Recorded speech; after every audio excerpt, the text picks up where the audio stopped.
Ah bah tiens, nous voyons nos deux balles là sur le green à nouveau. Elles sont assez loin du trou par contre cette fois-ci. Difficile de dire quelle est la plus près du trou. Pas facile, mon pacalou, en effet. Et là, on ne peut pas utiliser ton astuce du putter, les balles sont trop loin.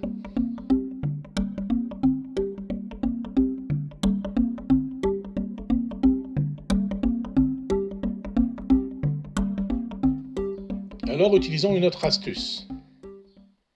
Appelons A le centre de ma balle, B le centre de ta balle et T le centre du trou pour obtenir ce triangle TAB.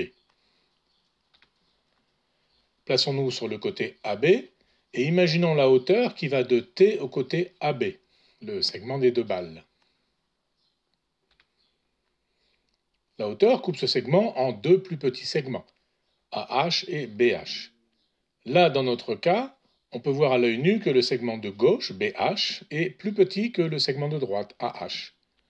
Donc le côté TB est aussi plus petit que le côté TA, et donc la balle B est la plus proche du trou.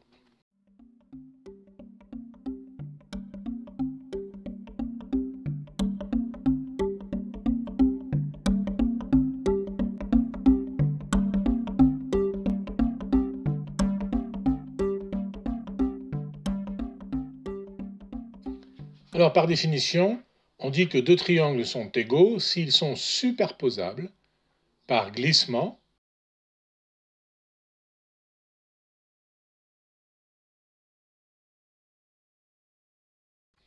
ou par rotation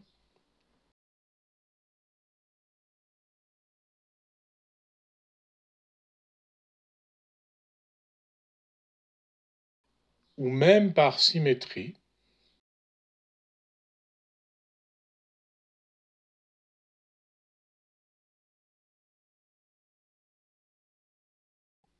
voire les trois.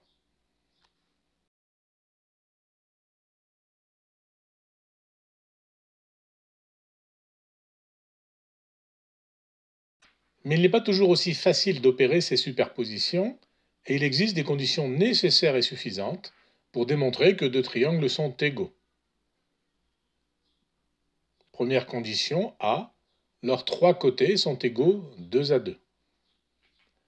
Deuxième condition B, ils partagent un angle égal entre deux côtés égaux 2 à 2. Et condition nécessaire C, ils partagent un côté égal entre deux angles égaux 2 à 2. Alors attention, si deux triangles ont leurs angles égaux 2 à 2, ils sont semblables mais pas forcément égaux. Semblables veut dire qu'ils sont égaux à un facteur d'agrandissement près. Alors reprenons le cas A, les trois côtés sont égaux 2 à 2. C'est le cas le plus simple.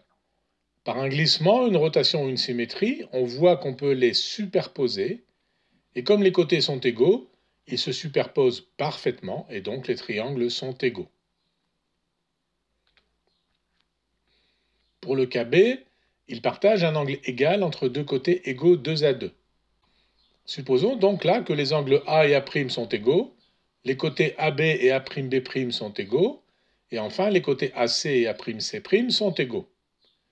Faisons coïncider l'angle égal des deux triangles, de sorte que les côtés égaux se superposent.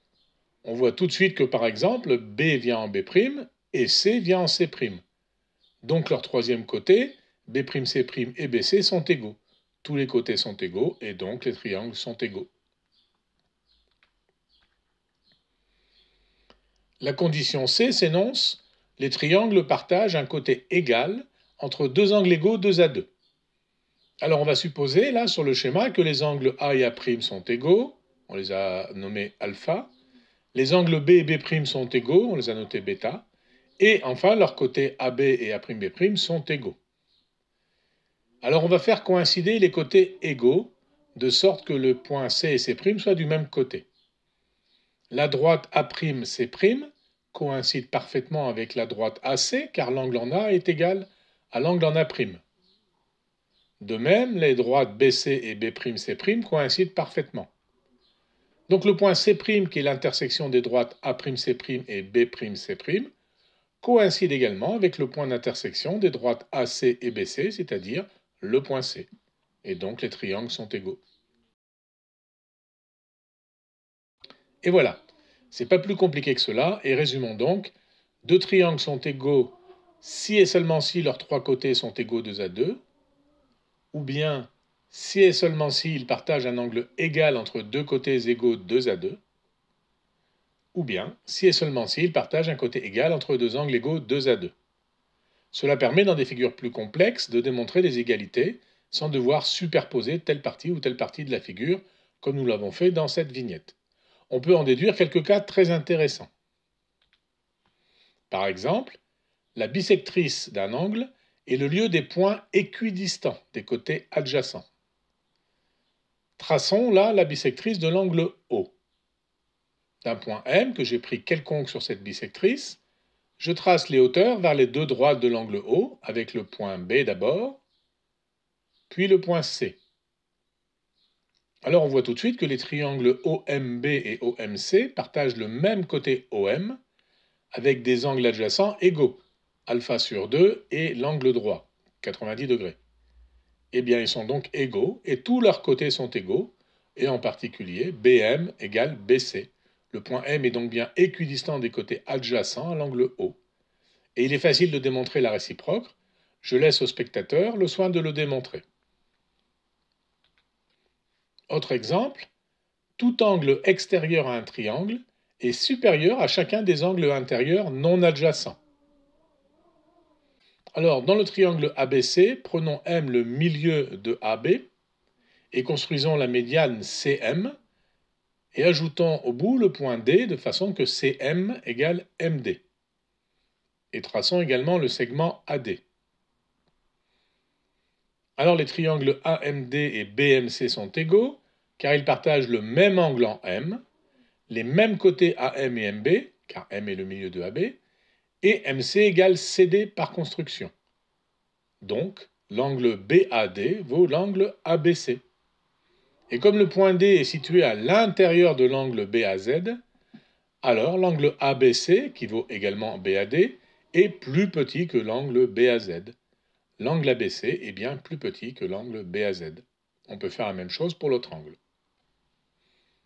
Et de ce dernier exemple, on peut en déduire immédiatement que dans tout triangle à un plus grand côté correspond un angle opposé plus grand et réciproquement. Alors dessinons un triangle ABC avec AC le plus grand côté. Ajoutons le point D sur AC de sorte que BC égale CD. Du coup, le triangle DCB est isocèle en C, et donc les angles CDB et DBC sont égaux. Comme le segment BD est à l'intérieur de l'angle ABC, eh bien l'angle ABC est plus grand que l'angle DBC, qui est égal à l'angle CDB, comme on l'a démontré avant. Or, l'angle extérieur CDB, extérieur au triangle ADB, est supérieur à l'angle intérieur DAB, qui lui vaut CAB, d'après l'exemple précédent. Donc, l'angle ABC est bien plus grand que l'angle CAB. Et nous avons démontré notre proposition. Dans tout triangle, à un plus grand côté correspond un angle opposé plus grand.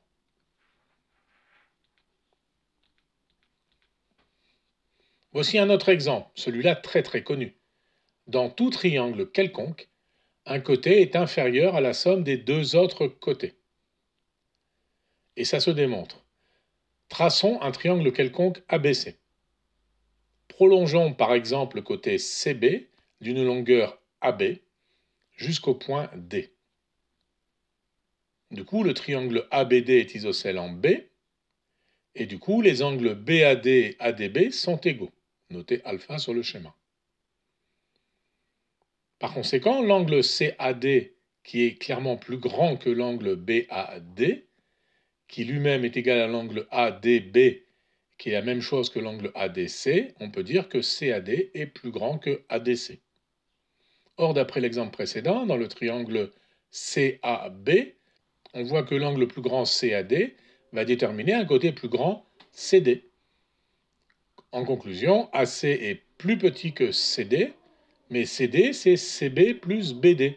Et comme BD vaut AB, ben c'est égal à CB plus AB. Et on vient de démontrer que AC est bien plus petit que CB plus AB.